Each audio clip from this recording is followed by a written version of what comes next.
decadent songs to sort of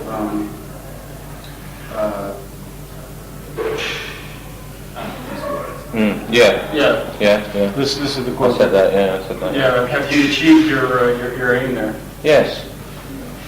You think you've, well, the point here is my fantasy has always been to have some bizarre sexual experience in the top 10.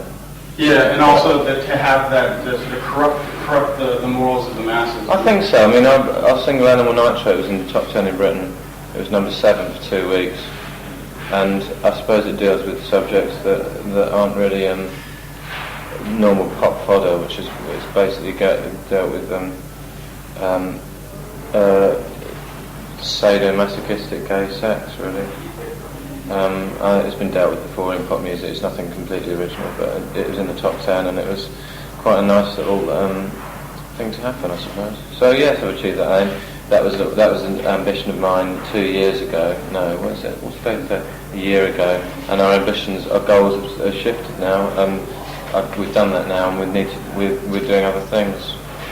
What about the thing about corrupting the morals of the masses? Is that something? Did I say that? Corrupting? That's what it is. The aim was to have a hit like that, and also to use that to sort of corrupt the masses. No, I never said to corrupt. Corrupt is a different word. To subvert, yeah. Mm-hmm. Creep under people's skin. But to corrupting is a negative thing. To corrupt is a pointless and negative thing. I've never wanted to do that. Mm-hmm. I always wanted to subvert in a positive way. The reason why I said that, I wanted to have this bizarre. Have some with quite unusual subject matter in the top 10 is because people need to be shaken out of their complacent heads, really. And there's a lot of pop music which is actually a load of pap and completely useless and doesn't promote any creativity or any thought. And it was my desire really to do something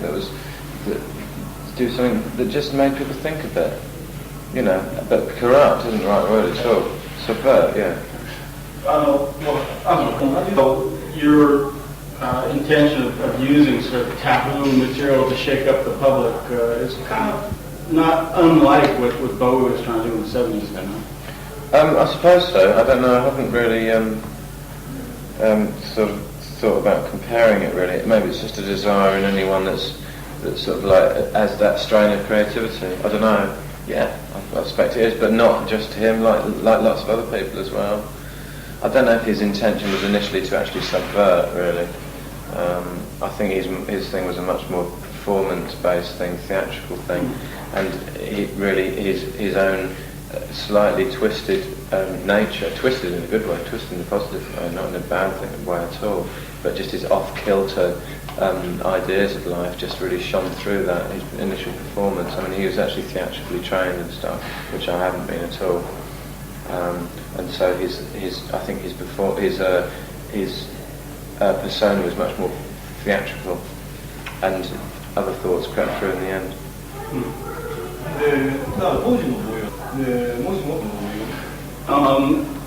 Another comparison with Bowie, except comparing your differences, where Bowie was actually sort of making an attempt at creating something like an artificial kind of glam rock thing. He made no bones about it. He said it's just sort of something he made up. Yeah. You guys, Suede, that is, claim, I guess, that you have no set strategy. You don't have any master plan. But what do you just continue on?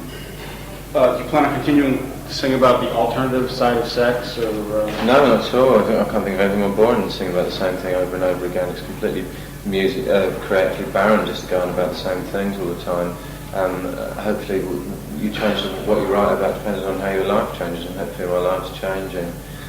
That was a subject that I have obsessions, and sort of like musical obsessions and creative obsessions, and I was obsessed with writing about that kind of thing for a while, and now I'm not at all. The way I'm writing is very much more towards sadness, I think, now, if I can pin it down to one word.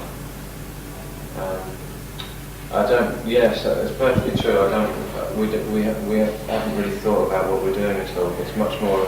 Ours is much more of a seamless progression. His was much more of a. He changed from one thing to another very distinctly. I don't think we'll ever do that because we don't feel that theatrical about things. Ours is much more of a natural thing. But I hope we change. Extremely. I hope we're nothing like the same band in a year's time. I think we've changed from a year ago even now. But just getting back to your first effort here for the time being, the topic of sex, maybe that you, obviously you didn't use it by design, but maybe one reason why you guys ended up using it as a result is because in this age of AIDS, the outlook, perceptions of sex are far more suppressive, far more oppressive than they've been in recent times. Yeah. That may be one reason you think you guys have struck a responsive chord? I hope not. I hope that's not anything to do with it, really. I think it's based around the music and extra interest might be derived around a few things like that. I don't know. How about your own dealing with it, though? Do you think that it became a recognizable element in your music because of that sort of social context? No. Or is that just the type of people you are? I've never really felt particularly hemmed in by AIDS, really. I've never really felt this kind of like 1980s kind of sort of plastic attitude towards sex, really, where it's a kind of something that you have to be careful about. I've never really worried about, never really thought about, which is very, very something that I wouldn't recommend to people, because obviously it's an incredibly important thing. But personally, I never really read the news and things like that. I don't really feel particularly kind of topical in a way. I feel quite spiritual. I feel a member of the human race, but not necessarily. I don't feel particularly pinned down by time or current events or things like that. I never read the newspaper. I never watch the news. Things seep through very slowly into me. I don't sort of follow fads in that kind of way. So I don't really know. I mean, our songs are about sexuality. They're not about kind of fitting into current trends in sexuality. And sexuality is universal and timeless, really. Basically, your writing impulses are dictated by your own emotions or feelings at the time. It doesn't have much to do with external stimuli. Well, no, it's not. I mean, external stimuli in the kind of what happens around me. I mean, the songs are about humanity, really, and I don't think you can really judge humanity without actually experiencing it. So everything is very much felt by me, whether it's a first-hand experience or second-hand or whatever, whether it's people around me or whether it's my own actual outlook on life. That's the way I look at things. I don't look at things in a particularly kind of global way, but I think it's something that's changing as your outlook's broadened and stuff. I was brought up in a very kind of like claustrophobic and sort of closed-minded sort of atmosphere, where everything's kind of quite repressed, and it's really kind of like, I suppose, going through life is just a series of progressions, and the main progression is really trying to shake off all of the horrors of how you're taught to think. And I'd like to think in a global way and in an overall way, and I think I'm thinking about that more, thinking about things in a lot cleaner and less intricate and less introspective way. The press, I guess, has more or less pigeonholed you guys as the glam rockers of the 90s, not 90s version of glam rock, or at least you're the band who sort of carried on that tradition. Is that something the band is conscious of, something you do on purpose? It's a tag that we completely despise and feel it's completely unjustified. It's a cartoon drawing that was taking something that isn't really at the heart of us at all, and is actually really just one branch on our wheel, one arm of the wheel. We're kind of like, we're expressive, and there's a sense of performance when we play live, but I hate that comparison. I think it's a lot of shit. There's a lot more depth to it than that. How old are you now? Pardon? How old are you now? 25. So when that stuff was going on, you were in 73, 74? It meant nothing to me. I'm not interested in it. I'm not even interested in looking back on it in retrospect. I think it's the most most boring time of the 70s. There was a lot more interesting things going on in the late 70s with punk. I don't want to talk about the decade of the 70s, you know.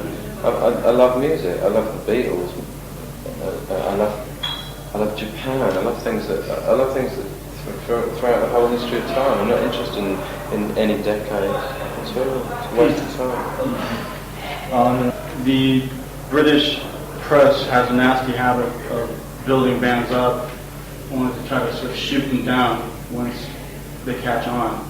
And I suppose, in your case at least, you've lived out the first part of that tale. The press sort of built you up as the big new thing. Did you feel at any time that you were sort of getting set up or getting sort of swept up into that game?